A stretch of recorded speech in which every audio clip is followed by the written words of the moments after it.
Good morning and welcome to the tip of the week. Today I want to share with you a learning I've recently had around one of the central issues that I see affecting people living and working in our communities.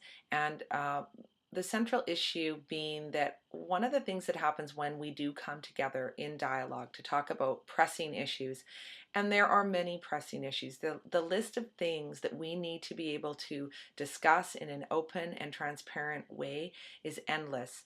Everything from treaty to land claims, to healthcare, to finances. These are all subjects that we need to create dialogue around within our communities, and that means everyone in the community needs to have a voice. We need to be coming together in a transparent fashion and having open, honest dialogue.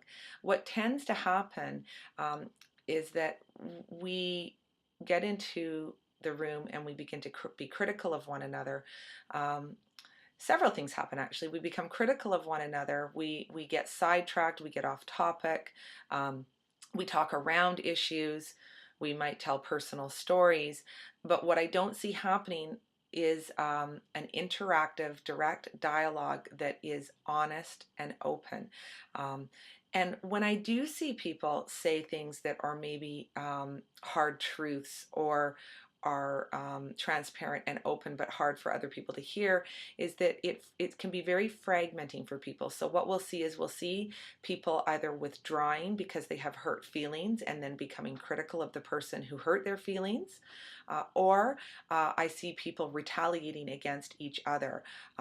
So what happens is this completely shuts down the dialogue. People are afraid to give direct feedback to one another because of this dynamic. And so I realized that this is a dynamic I've been working with for years, but being able to really pinpoint it and identify it is the first step in changing it.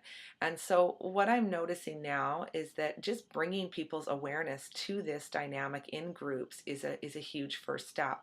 And one of the ways that we can draw awareness to this particular dynamic so that we can encourage people to give that direct feedback to each other as opposed to the storytelling and criticizing is to have someone in the group hold the role of what I call a meta communicator. And that's often what I do as a facilitator. A meta communicator is someone who is able to observe the group from a distance. And observe the process and speak to what they see unfolding in the process and create awareness for the whole group. So it's the person that will notice when we're getting off track. It's the person that will notice when we're getting into personal stories. It's the person that can gently bring the group back to focus on what we're here to talk about and to gently remind people that it is difficult to have a direct conversation and to encourage that process to unfold, to encourage people to actually make eye contact with each other and interact around these subjects that need our attention.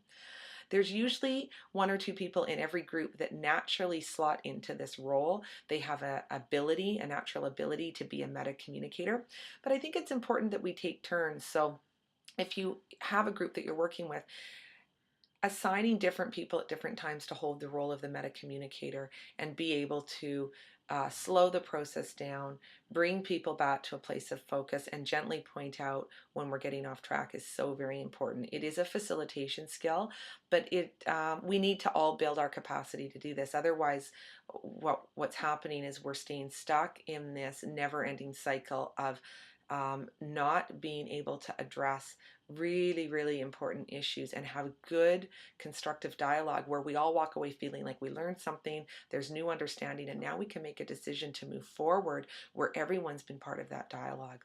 So I think just this week, if you're out there, just notice where people are willing or not willing to have dialogue, and also notice how easily people move to being critical, first of all, hurt feelings and withdrawing themselves, and becoming critical, and or retaliating against each other.